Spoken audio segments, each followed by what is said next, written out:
This podcast is sponsored by nobody. Hey dudes, welcome to Splat from the Past, the only 80s themed horror sci-fi show where things could get totally radical. Now today, I will be welcoming a legend, an icon, the king of cannabis himself, Tommy Chong. Tommy fucking Chong is coming on the show today. I cannot believe it. The man has been a hero of mine since I was a little kid. Watching him in Cheech and Chong, when I was a kid, watching their movies, listening to their politically incorrect comedy albums that I still love to this day. I mean, the man's a legend. He has his own line of cannabis products called Tommy Chong's Cannabis. I reached out to his people and got him, and I'm just so fucking excited about it today. I have my coffee and my bottle of water, and I will not get nervous. I will not barf or Ralph, man. I will just concentrate and focus on this interview. I am so freaking excited for it. I also want to say that I'm pretty peeved that 6 of Dr. Seuss's books have been forever banned, not published anymore, because you know what? If anything, he was going against the grain. He was trying to make points in his stories for children, Dr. Seuss, anti-racism, anti-prejudiceness, all that stuff. And for whatever reason, 6 of his books have been banned, and I'm pretty peeved about that. But what can you do? It's life. And hopefully they'll get published again someday once people wake up from this fucking PC woke culture. But anyways, here is my interview with Tommy Chong. Hey, Tommy. Hey, what's up, man? Nothing much, man. How are you? I'm doing my fan mail. I'm having my usual day. Ah, wonderful, wonderful. I'm just sitting here with my Cheech Chong t-shirt, drinking coffee, and I'm ready to rock and roll. Okay, I love that. I love it. I can't tell you what a great honor this is, sir. You've been one of my heroes since I was a kid, and I thank you for talking to me today. Oh, my pleasure, my friend. So, you've got this wonderful line of cannabis products called Tommy Chong's Cannabis. How long have you had it now? How long? Yeah.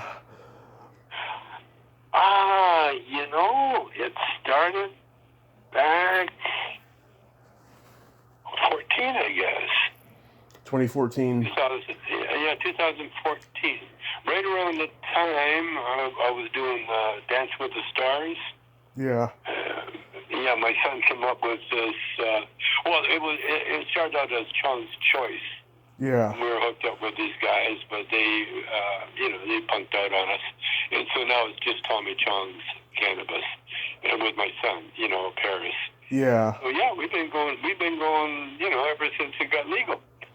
Yeah, I can imagine business started booming right when it started getting legal in what 11 states it is now?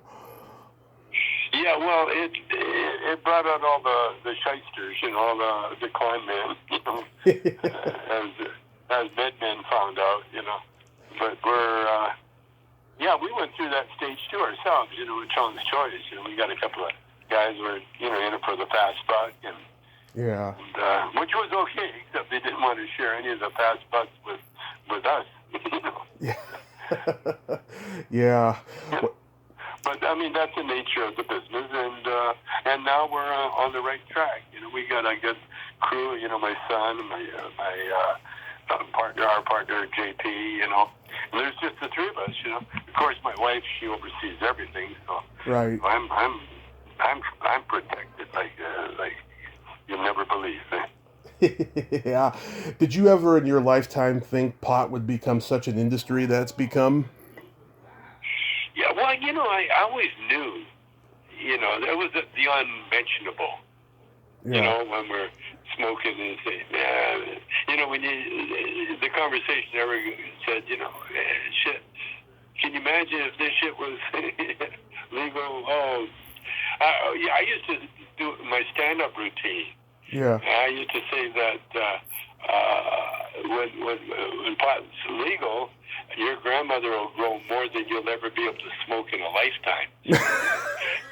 Because it's so easy to grow, you know. And I used to do a bit, here you go, Lydia, you know, I found these seeds in your room, and I put them in the ground, and whoa, look what I got, you know. Yeah. And there's more in the garage.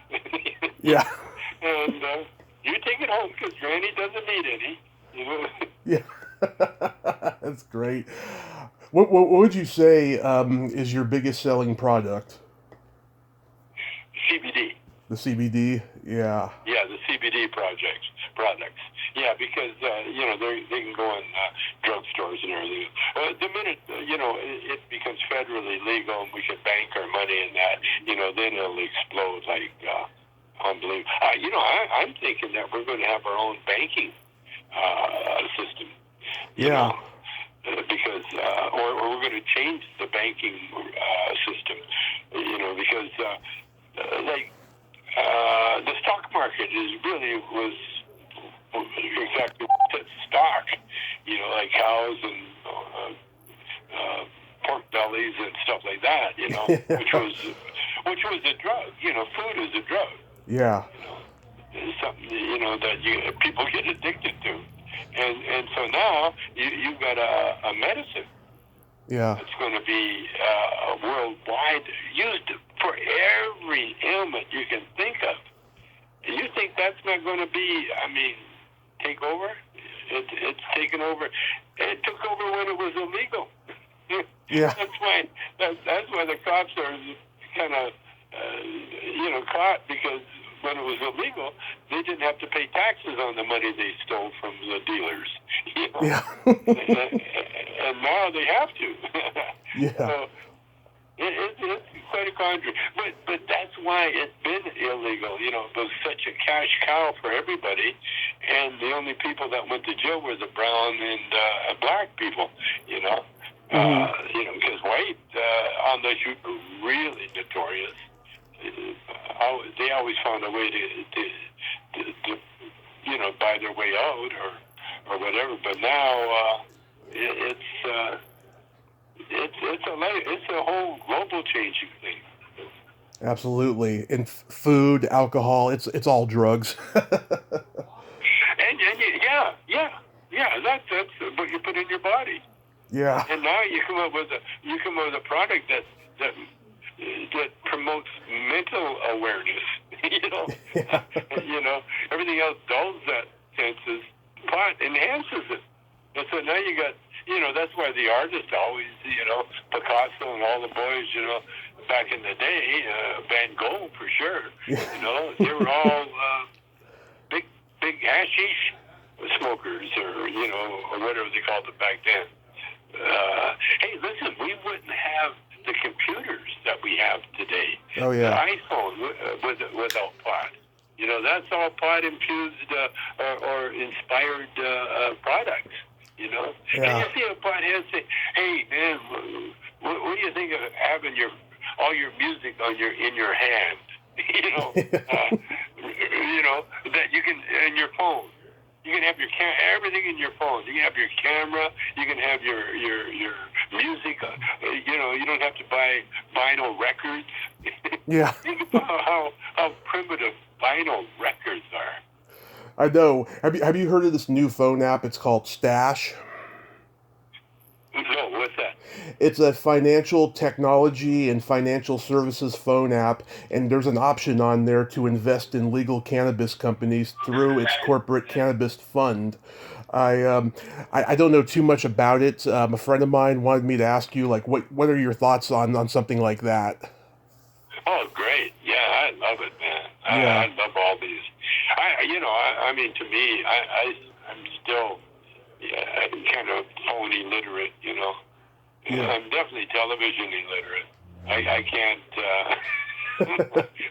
my phone in my office, my telephone, TV in my office, for some reason I could only get one, what do you call it, channel or one program. And oh man, And so I waited till my son came over and just, helped me with my TV. And of course, he picked it up, looked at it, and says, "Oh, you got the switch wrong." And he flipped it back. And he fixed. See, when you get old, not only you get deaf and your eyes go, but and you forget shit. Yeah. but there's a reason why old people just sit in the corner and say nothing. Yeah. And I'm at that stage now. But you're right. And pot use helps you prepare you for old age. Yeah. Because when you're a stoner, you can't remember shit. You can't see things. Yeah. Like I come out. My wife's painting away, and I'm always looking for her, and I'm always looking for my dog. And I said, "Have you seen Captain? That's my dog." And Shelby says, "Just look at your feet. Look down. Look down." Oh, there he is. There he is. Yeah. And same as her, I'll walk in the room and I'll be calling her. She says, "I'm right here." Oh, hi. Yeah. But I'm enjoying my old age, and the way I do it is that I'm a comedian, right? Right. So, and I study people for their funny habits, Mm-hmm. and mine are so many that I'm enjoying my stupidity. I think as much as anybody. Yeah. Are you a fan of edibles? Somewhat. I've never been able to control it. Yeah. How do you eat a half a muffin? I know. It's impossible. Especially when the first half is loaded. Yeah. And then the second half is like, are you kidding? Of course I'm going to eat this. Yeah, I might be in a coma for a few days, but it's my job. I had one edible one time and never did again because I was done in 2 minutes. It was a cookie and it was loaded with butter and it just didn't taste very good. But I got through it though because I didn't even know what I was having. I thought it was just something like from Europe or something. It was really... Wow, a cookie. Yeah, it was a marijuana cookie. Oh, yeah, they're dangerous, man. Well, I got a whole fridge full of edibles that I get from people. Hey, man, hey, Chong, you're my favorite here. Here's a bag of edibles, and I put them in my fridge, and every once in a while, I'm pretty good at it, but every once in a while, there's nothing to eat. I'll look, and I'll go to the edibles, and I'll tell myself, no, but I'll do it anyway, and then the next few days is sort of, I'm, what do they call it? Assisted living. Yes. Assisted living. Oh, man. One time I ate a gummy bear. This was the day or around the week that it went legal in Colorado. Yeah. I went to Colorado because they're doing something, and my name was involved. But I got some kind of flu, cold. And so the guy that was running said, take a gummy bear. Yeah. But only take a half. So I took a half. Yeah. Waited. Nothing. So I popped the other half. Big mistake. Yeah. I can't do it. I really can't. Well, I had to go do a photo shoot with fans. And it was like breakfast at Bernie because I could hear the fans saying, "Is he okay?" And they said, "Oh, no, just sit down and take a picture." He's a little medicated right now. And I could hear him talking, but I really couldn't see him. I couldn't open my eyes. I was just really, really, really, really stoned. Yeah. But hey, the benefits so outweigh the bad things. It certainly does. Absolutely. So, going back in time, I know that you started out as a musician. You were in Bobby Taylor and the Vancouvers, but did you know growing up that you were funny? Well, no, I was never funny. I always hung out with the guy that was, though. Oh. I was always the instigator. Because, I was the youngest. My brother was 3 years older. So he was always hanging with the crowd, the sports guys. My brother was a really good athlete and a very tough street fighter. And so he hung out with, people like that. And, who use their little brothers as target practice.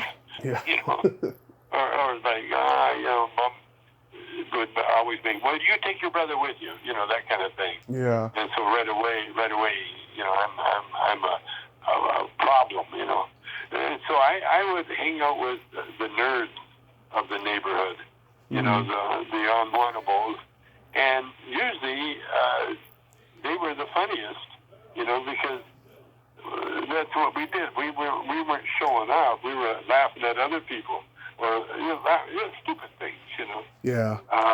That if you're not if you're athletically endowed, if you've got talent, then you're always playing or practicing, or it's always serious kind of thing, Yeah. But when you're a nerd, then it's stupid things keep your attention, Oh yeah, you get stuffed into a locker if you're a nerd. Yeah, that kind of thing. And I had to really be careful, because I eventually ended up being pretty good as an athlete. Just by actually my brother forced me. And then I got into bodybuilding really early. Worried about, because I was so skinny, and so but I still had that nerd kind of mentality. Yeah. And so I got in trouble one time at high school, because I quit high school as soon as I could. Yeah. And then I worked for a year, and then I realized, I was a roofer, and I'd see kids going to school, and I'd always been working for 4 hours. And then, coming back, and I had another 4 hours of work to do. And so I realized that maybe school wasn't such a bad idea. So I went back to school, and now I'm older, and a year behind and all. And I started out at a year behind anyway. So now I'm 2 years bigger than everybody. And so when I went back to school, I was kind of like the old guy in the class. But I went to one class, and I'd seen this guy. He was a goalie for a hockey team, and I seen him with his girlfriend, and they looked kind of nerdy. That look, that sort of, I don't know, it was just kind of funny look. Yeah. You could see they're in love, and she wasn't that gorgeous. It just sounded cool. Yeah. Anyway, in the school, the teachers there and everything, and I had I mentioned something about his girlfriend. Yeah. But he waited till I walked up to the blackboard to write something on the blackboard. The teacher told me to do something, and then he attacked me. He got me from behind, and he was another reject that trying to get through school again. Yeah. He was like 2 years older, and he was older than me. And so next thing you know, there's a fight going on, because nerds, when they get attacked, usually they cower. But I had a brother that, you hit me, I better hit him back. And so I turned around, and so we were duking it out there, and then the principal came in and grabbed the other guy, and whoa, man, threw him against the wall. I really was brutal with him, because the teacher told him that he attacked me. And so other than that time, I never, I would always hang with the nerdy types, and make fun of everybody else, like nerds do, Oh yeah. I surely went through all that when I was in school.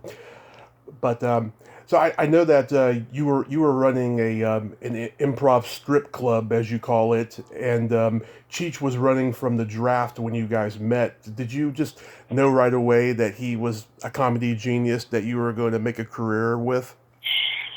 Not really.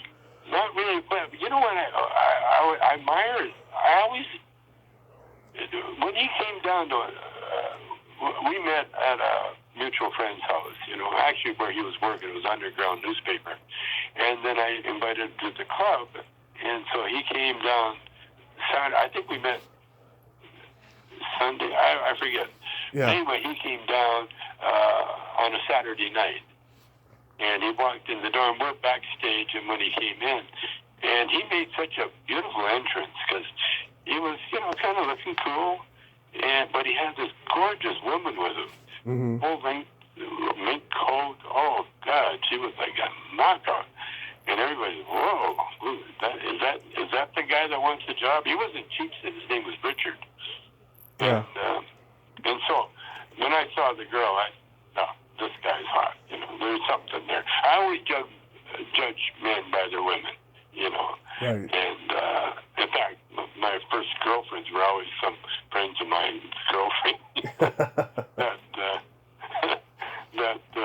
I didn't have to do any work. He already did all the work, and I'd come in, and they'd be breaking up or going to jail in one case. Yeah. Again, I was never the lead. I was always backup. And, so when I saw Cheech with the girl, I right away, okay, this guy's got something. And sure enough, I read it in the beginning, he was, I like people from the States, they're very, very aware. Right. They're studying.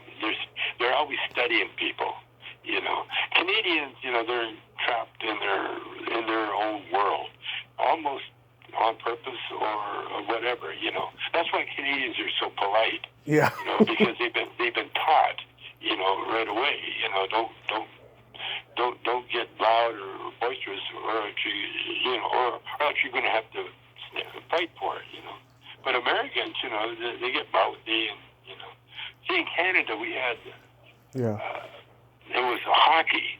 You grew up playing hockey. Right. Well, hockey is a brutal sport. Yeah. Especially to teach little kids. Think about it. You got skates and you got a stick. Right. The idea is to put that puck in the other guy's net, and if you got to knock him over, well, in fact, you're supposed to not body check. They teach you how to check. Yeah. They teach you how to do all these tricks when you're a little kid. And don't back down, right away. Yeah. So if you're at least bit athletic, you're also, you'll punch a guy in a minute. And I found out real quick, especially up in Canada, when I was playing blues in this one club, we'd get a lot of visitors from the Whidbey Island, from the Army base and the Naval base. And young black kids would come up to Canada. Yeah. And they would get the wrong impression. They think that politeness was weakness. Yeah. and they would get in your face. See, you never got anybody's face when you're in Canada, because you always stayed away, because that sucker punch is coming somewhere. Yeah. And so you always stand back. You never got close. But these young black guys, they would mistake it. In the ghetto too. The whole thing is to get in someone's face and talk shit and yell and scream and everything. And then if they fight, then but in Canada. and this happened to me one time. We were playing a gig in the afternoon. It was like a jam session. Yeah. And the bathroom was pretty close to the stage. And so I had to go to the bathroom. I'm in the bathroom, and all of a sudden, the guy's knocking on the door. Hey, come on, man, hurry up. What's going on? And that's rude. You don't do that, And so then, when I got out of the bathroom, I looked around to see who's knocking on the door. And the guy, motherfucker, and he just started getting in my face. So I smacked the shit out of him. I mean, he got his jaw right in my face. I nailed him, knocked him down. And then I left it at that, I wasn't going to beat him up, but I just give him a little lesson in manners. Right. And so then I got on stage, and the fucking jumps on stage. Right. Well, then he got a boot this time. And then the bouncers came and took him away. I had to tell him, the rules of engagement in Canada. Yeah. And when I was a hippie, I came down with the same thing. When I became a hippie, underneath, I'm still a hockey player. Yeah. And one time I was in Venice with my now wife, girlfriend. Yeah. And we walked by these hippies, and the guys, hey man, you spare change, guys, spare change? Yeah. The Canadian, me, because he accosted me, he grabbed me. You got any spare change? And I shook my pocket. I said, yeah. And I just walked away. Yeah. And then he called me, he insulted me. You dog ass, some. Yeah. And I walked back and I smacked him. And it's so funny because they're not expecting it. I gave him a shot, and I knocked his beads went flying, and then all the hippies around, oh man, that's not cool, violence. but I had to tone it down. I toned it down. The capper was one time Cheech and I were doing a New Year's gig in New Orleans. Right. We were the MCs. And there was John Sebastian, remember him? Oh, yeah, from the Lovin' Spoonful. Loving Spoonful. Yeah, well, he was doing a solo work. Mm-hmm. Well, and so his roadie came out, and his roadie was this long-haired, kind of creepy, hippie-looking guy, and he comes out, he's, who's the MC? I raised my hand, I said, we are, Cheech Chong. He said, okay, here's the deal. When you see me, John will be right behind me. That's when you introduce him. Okay. Oh, okay, that's easy. And so we're MCing, we're talking. And I turned, it was this John Sebastian's turn to come on. I turn and I see the hippie, and he's waving at me. And I think, oh, okay, John's ready. So, ladies and gentlemen, here's John Sebastian. And then the hippie, instead of John, the hippie comes up on stage, and he's, hey, you motherfucker, Yeah. He says, John's not ready yet. And then he turned around and walked back. And I said, did he call me mother? Did he said that? And so I grabbed him by the hair as he walked back. And I turned him around, and I smacked the shit out of him. It was just one shot, Yeah. Oh, man. Imagine that nowadays. I knocked his tooth out. Oh, my God. And then Yeah. Cheech was waiting for John Sebastian to come on. He turns around. He sees his hippie with a tooth bleeding. So he sees my fist with blood on it. What? Because Cheech knows, the Canadian in me. What happened? Yeah. And so the hippie goes back. Finally, John Sebastian comes out. I'm in the dressing room after, and I'm feeling bad. I felt bad. That was, not cool, No. Everybody. And then everybody started coming up to me, congratulating me, saying, oh, man, that guy's such a dick, I was going to smack her. I became a big hero. I think even John Sebastian told me, yeah, you smacked the shit out of that guy. But, the Canadians, no, I lost it. I don't have those impulses anymore. Yeah. Right away, you got to,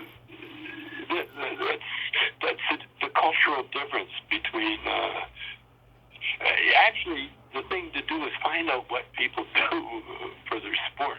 Right. Like if they're boxers, you don't want to poke that bear, Yeah. or hockey players, or Canadian hockey players, and young guys too, But I was, but I've calmed down, Oh, because yeah. again, growing up in Canada, there's all these tricks that you learn, Yeah. because fighting, at least it used to be, was a Canadian sport. It was national.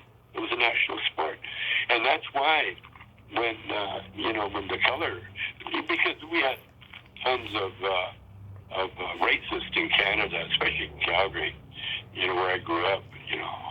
Yeah. They had as head of the Nazi party in a place called Olds, Alberta. And he was like the national head of the Nazis, and he was one of the first, deniers of the Holocaust. He wrote books and everything. That's in Olds, Alberta. And the thing about it, I was in a black band Yeah. in racist Calgary. We actually, because we were black, we got run out of Calgary.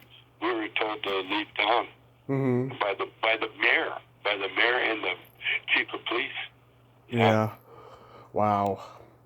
You guys changed comedy records. You guys were making comedy records same time as George Carlin, Richard Pryor, Firesign Theater. It was just a wild, irreverent time in comedy. Do you have a favorite of the albums you did with Cheech? Well, my favorite bit has always been Dave's Not Here. Oh yeah. Because that launched our career. It was an accident. Yeah. And we found out real early in our career that perform, save the rehearsal for movies or something. We never even rehearsed in movies, we just had that connection that we learned from improvisational theater that we did, You figure out 9 months in a strip bar doing comedy,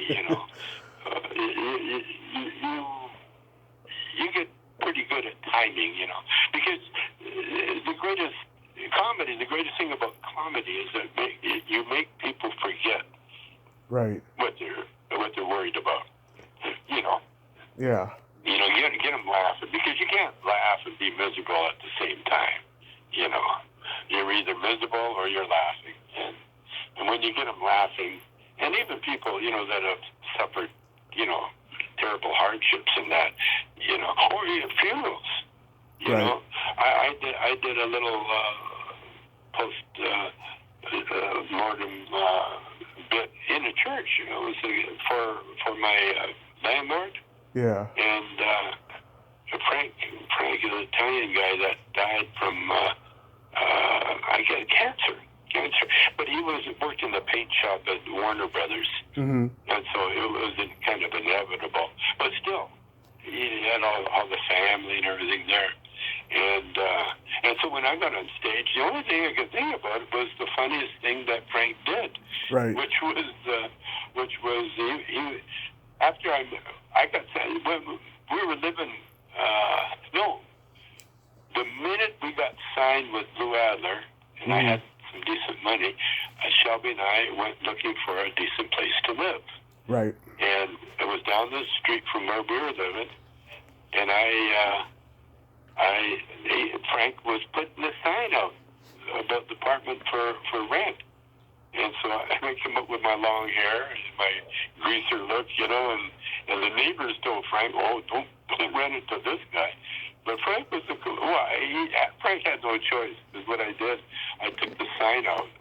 Mm-hmm. Picked up the sign and I knocked on his door, and it says, "I think I think we want to rent this place." And I handed him the sign, and he's okay. You got it. And so it wasn't. We did love the house, loved the neighborhood and everything, and so we were so tight that when I made it big with the movies, Frank worked for me, and he was like the gardener when I got homes in Beverly Hills and Bel Air and Malibu, and then he came and worked for me. He was like my guy, and so when he died, what Frank did that was so funny, he when I was renovating my Bel Air house, I used hippie artist, to do everything, do the renovation and everything.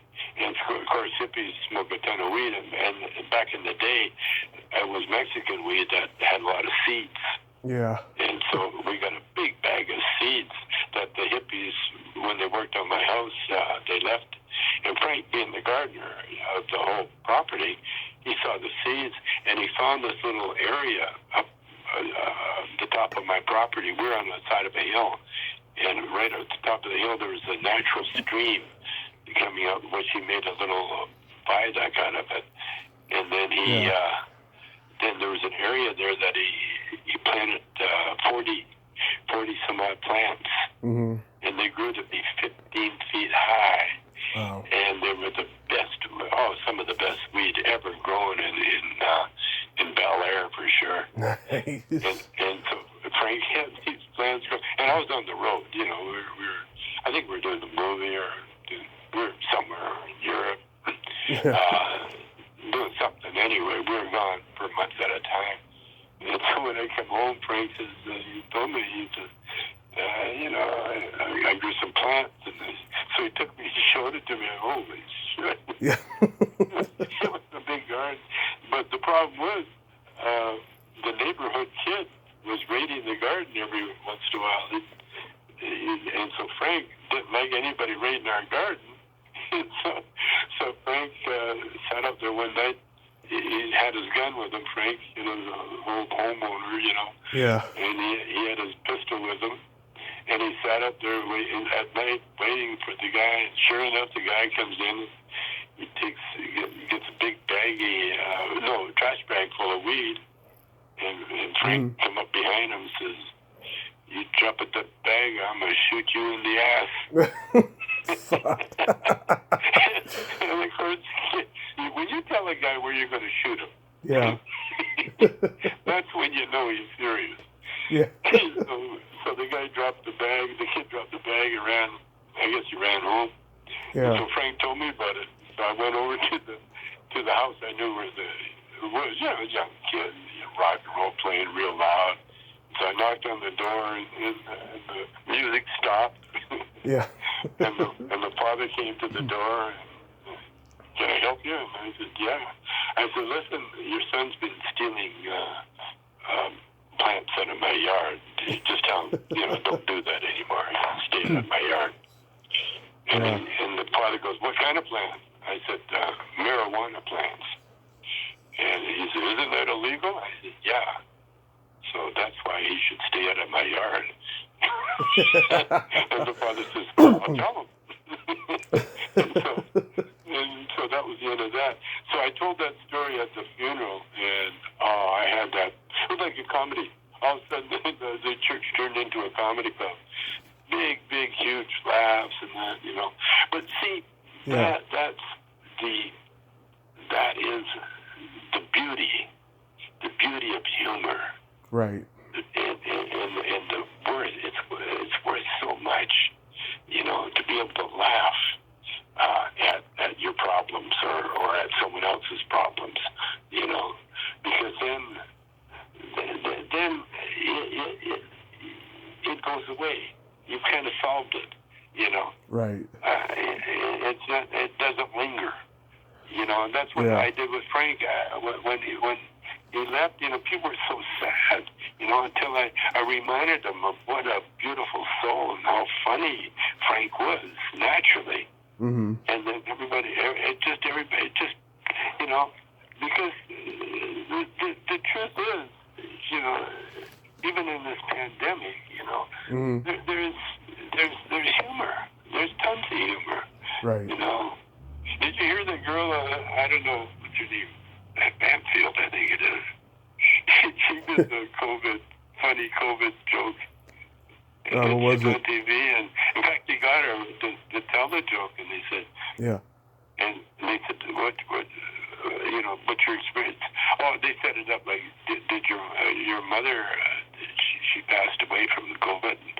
Yeah. And the girl said, yeah, she did. And her and her father were cleaning out her closet, and they come across, they say she was on national TV, so she said, well, I tell you what they are, but they're electric. One was blue and one was green, and the father handed it to her. And the daughter says, "Your mother would want you to have these." and the whole place broke up, man. Because you're not expecting, COVID humor like that. Yeah. But that's our job, as comedians. Right. That's why Carlin kind of pissed me off at the end of his career, because he got kind of bitter. He got bitter and he got kind of militant. Oh yeah. Yeah, and I like George better when but George had George was a good musician. Mm-hmm. Very few people knew that, and George was, but he was too serious in a lot of ways, Oh yeah. Sort of like Richard Pryor, I knew Richard was a big fan of Cheech and Chong. Mm-hmm. He was a big fan of ours, and we become pretty good friends. Mm-hmm. We had that mutual respect for each other. And then when he was all fucked up, when he couldn't talk, he was in the wheelchair, I went and visited him. Yeah. That's sad. Place, and he couldn't talk. He couldn't communicate, which was kind of weird. But he was cool. Yeah. and watched porn movies. Yeah. Well, he was all messed up. Yeah, it was sad. How about, do you have a favorite Cheech and Chong movie you've done? Favorite? Yeah. They all had a little something. They all had a little something. If I were to pick my favorite would probably be Still Smoking. Mm-hmm. Because it was supposed to be a concert movie. Yeah. But because Cheech and I did skits and bits, mm-hmm. I wrote it as a movie. We're supposed to be going to we're mistakenly invited to a Dolly Parton and Burt Reynolds film festival. Yeah. And Cheech is called Mr. Dolly, Mr. Burt, No, Cheech was Burt Reynolds and I was Mr. Dolly. Yeah. Because that's there's names like that. Dolly is it could be a man's name too. Yeah. And so that was I think that was my favorite, because we did bits that we had worked up for a live audience. Yeah. We were going to abandon, and so in fact we did abandon, because we were doing other movies, and so when we had a chance to do a concert movie, I thought, wow, let's do a real movie, and then as we're preparing to do the big show, we'll talk about the bits that we couldn't do. Right. But we could do on screen, like the Invisible Wrestlers and Queer Wars and all these great bits that Cheech and I mean, when we were doing live shows, and we had such fans, that saw those bits. Those are bits that we did in Vegas a lot, because right. we had a year contract to do Vegas. Was the three dates a month at the Aladdin? Mm-hmm. Yeah, I think it was Aladdin, and we were there a year, and so we had to really come up with new material, and so we did, and that's what we did. We do a playoff movies and wrestling. Both Cheech and I were kind of wrestler fans when we were kids, and so when we did the Invisible Wrestler, that was, it was great. And then the characters, Itchy Scratchy, Cheech's character, is a sumo wrestler, and I'm Bruno Hakalugi. Yeah. And I'm an Italian wrestler with a big bush. Oh man. Yeah. That was. Yeah, and then we got Cheech got Prince movie music. Yeah. Cheech was such a a genius when it comes to music, catching the new acts, you know. And so we put Prince's movie in our movie when you could get it for practically nothing. Mm-hmm. And we introduced Prince into that, you know. Yeah. And then Help Me Wamba, what movie was that? That was Cheech and Chong's next movie. That was Cheech and Chong's next movie, right? Yes. Help Me Wamba. Yeah. See, there again, Jake, Body by Jake, he was playing Wamba for Universal Tours. Yeah. And I knew, I'd because I was the director, I could cast my friends from the gym. Yeah. Up at Smoke, the cops were a couple of friends of mine from the gym. Mm-hmm. And, we had them all through the movie. Zabel played my double in Things Are Tough All Over. But Rita Hanks was in, she was one of the Help Me Wamba. Yeah, she was. Yeah, her and Cassandra Peterson, who's known as Elvira. Yeah, that was Cheech's friend, and Rita, we just got from the Groundlings. Yeah. So we got her in there. I've talked to Rubens, you know. Oh yeah, I've talked to a bunch of the Groundlings that were in the movie, and they're all proud of it. Phyllis Katz, who played the girl who was doing the puppet show, you know, in the hotel room. Yeah, that's right. Yeah. She loves that. Terry Bolo, who's the shoplifter in the music store, she tells me to this day one of the greatest highlights of her career was shoplifting in a music store directed by Tommy Chong. Yeah. Well, when you're doing projects, acting projects, I tell people all the time, it's an energy, you know, that actors bring, especially actors that are trying to make it. You know, they got all the talent in the world. Now they need the break. You know, you need a chance to show off that talent. You know? And, I learned real early. Well, it's an old. I don't know where I got it from, but it was when you give people a break, a chance, a promotion somehow. You know, I did that with next movie with King Baggett. He was the DP. Up until then, he was just a cameraman. You know, but he wanted to become a director of photography. On the clapboard, he's Prince Faggot. On the what? On the clapboard, you know, in the studio, it says on the clapboard Prince Faggot. We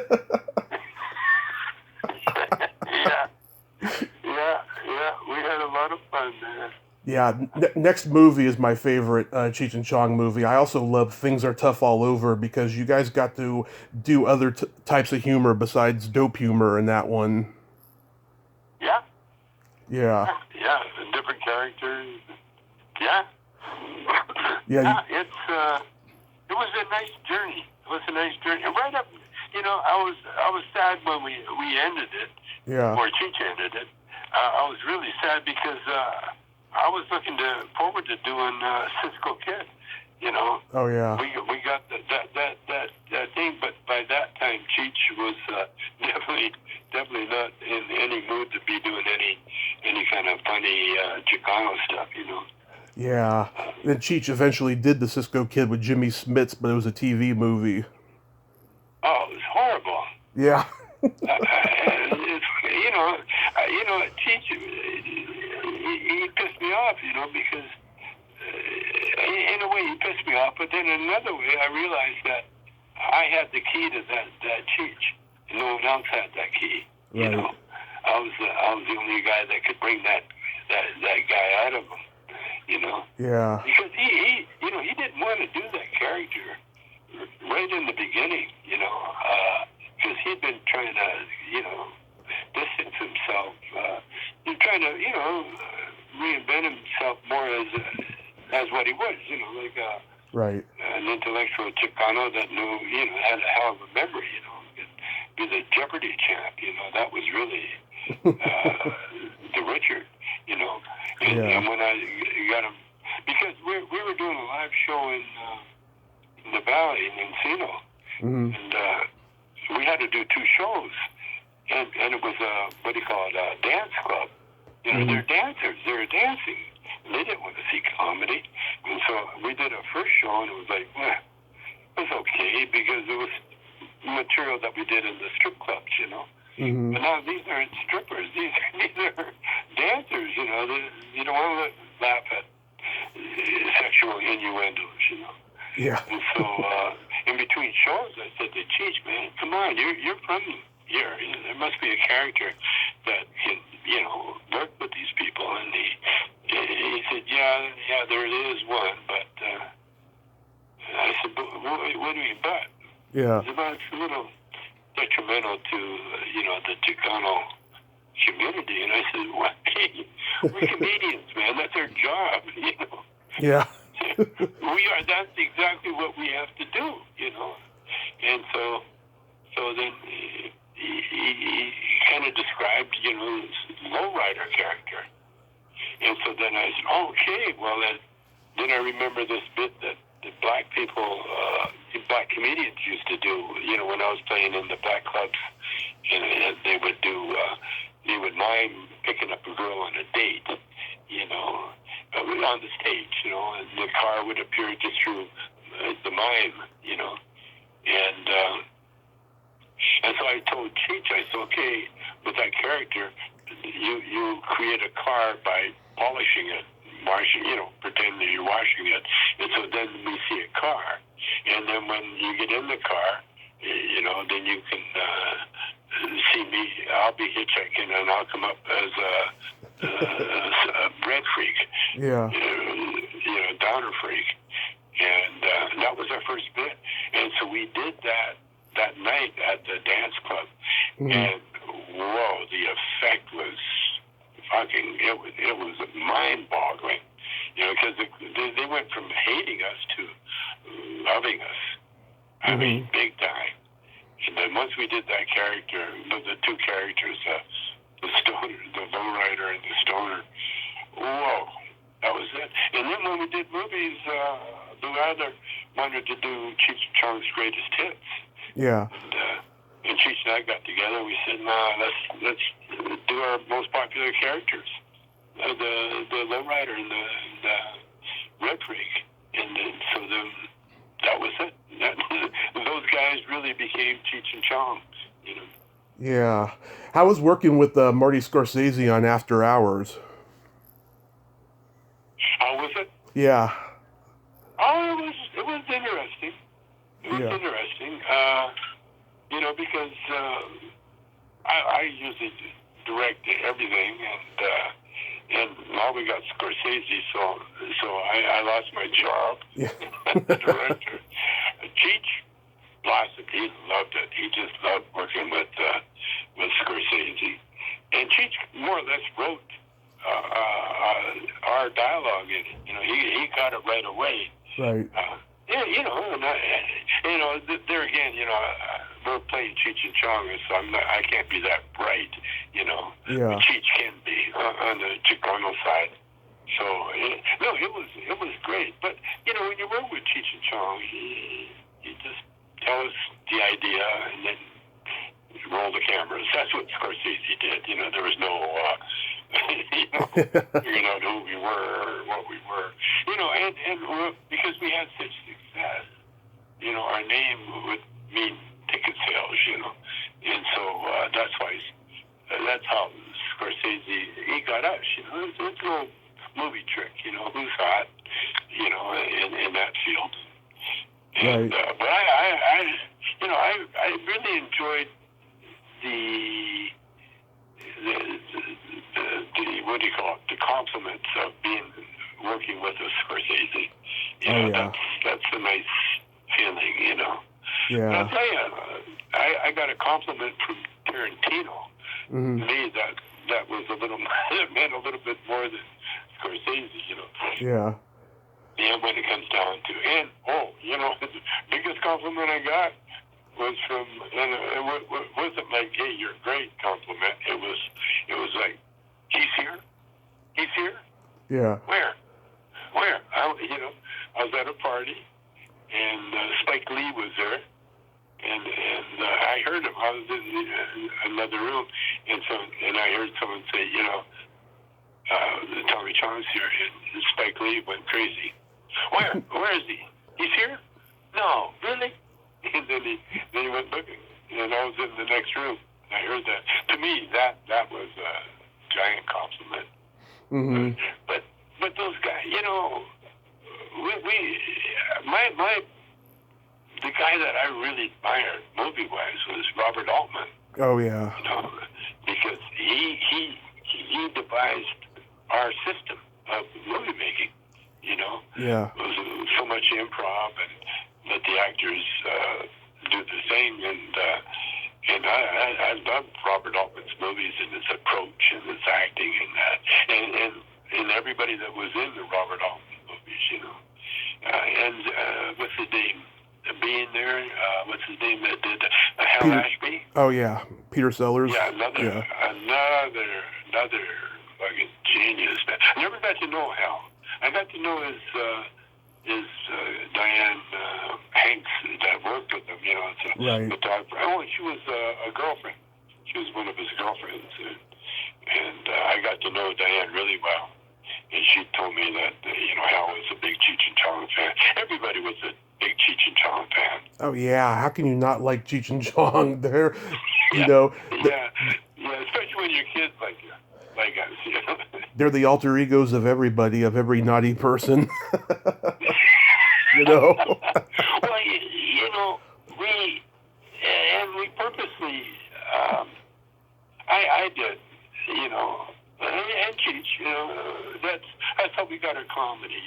We learned, like I learned, from watching like Charlie Chaplin and reading more, not so much watching their projects, but reading their bios, reading their history, and right. Like Charlie Chaplin was, it's a great musician. He was a great songwriter. He was a great dancer. He was a great all that stuff. But when he played his character, it was a bum, the tramp, because it was the most, the lowest common denominator you could come up with, where everybody loved him. Oh yeah. Lower than everybody, and I took a lesson from that. So when we created Cheech and Chong, that was my role model. Mm-hmm. The lowrider, the character, would be, Yep. He was like really sincere in what he was doing, but it wasn't even close to being like a car expert or a gang member or any of that. Cheech was raised by a cop, so it really went against all his instincts. In fact, when he ended up playing Nash Bridges, there was such a comfort thing because he was doing an ode to his father. Right. And his father, but cracked me up. I've been watching Nash Bridges every chance I get now, and I can see the directors trying to get him to be Cheech. The writers, everybody's trying to get him to be Cheech. Right. They put these little comedy things in there that only Cheech would be able to, but Cheech refuses to be Cheech. Yeah. And he's like this cop, and so the humor really doesn't work. Well, Nash Bridges wasn't about being funny. No. Nash Bridges was about being, drama, cop drama, Right. But the writers can't help it, writing Cheech, that, and that's what everybody sees, because we got them trained through all the movies that we did, Cheech Chong movies, Mm-hmm. That's what you expect to see, the little Chicano. But I laugh at him because I can see these guys, and as a director, I know exactly what they're trying to do, but he just won't give it to them. He wouldn't. Mm-hmm. So, Tommy, as I wrap this up here, I'd like to ask you, do you have any upcoming projects in the future or anything you'd like to promote once COVID is under control? Well, the Tommy Chong, the Cheech Chong dispensaries. We're getting them up and running. It's funny because weed was the only weed was deemed essential, and so we never had to close any of the pot shops. In fact, they became essential, and so now we're going to create our own pot shops, starting in San Francisco, and we're raising money for it. It's going to be huge. We'll probably sell out to big business when we get the right offer, Yeah. And we get the few, we get the Dr. Dre kind of money, the $50 million or whatever. And it's going to be that. It's going to be that huge. And we got that going. And I got my CBD line. I got my THC line. Cheech has his THC line, and he also has some kind of tequila line going. Mm-hmm. And we're some Chong bongs are back on the scene again, Yeah. And we're limited amount to artists or art collectors, and so we got another. We just had a little what do you call it? Tommy Chong bongs. Yeah, the old Chong bongs. We had a line of them that went out, sold out immediately. So we're going to do another one. And I'm finally doing my $1 million bong. I was going to make it $1 billion bong, but that's a little pretentious. Yeah. So I'm going to do $1 million bong. And if it grows right away, then I'll boost the next one up to $1 billion. But and the one thing I got going in my lockdown, I've come up with how to solve the world problems.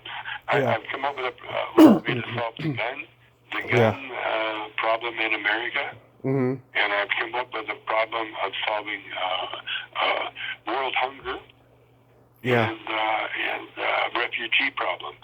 And I've come up with it, and using existing technology. But that's another 6-hour interview. Yeah. So I can't. But you can. But the thing, the funny thing is. Yeah. Well, Tommy, I wanted to let you know, my friend Jennifer Rubin says hi. She rented your house up in Canada in the summer of '92 while she was making a movie. All right. Yeah. Hey. Yeah, we used to rent it out to all those people. Yeah, we're trying to sell that house now. Oh. But give her my love. Give her my love. I sure. Okay. We good? Oh, we are good. Tommy, once again, I can't tell you what an honor this has been. Please take care of yourself because we want you around for a very long time. And keep on toking and keep on saying, hey, Bendecos. Hey, Bendecos. Okay. Okay, man. Take care now. Okay, take care, Tommy. Bye-bye. Okay, bye-bye. Well, there you have it. Tommy Chong. Ain't he a cool dude? Oh, what a nice guy. Charming guy. Fun guy. I can't believe I just talked to Tommy Chong. It's so fucking surreal. What a life I have, huh? What a life. I'm gonna go cry. Well, until next time, this is Tommy Throwback Kovac saying, there's no shame in living in the past, because the present sucks. Later, dudes. My mama's talking to me, trying to tell me how to live. But I don't listen to her because my head is like a sieve. Man.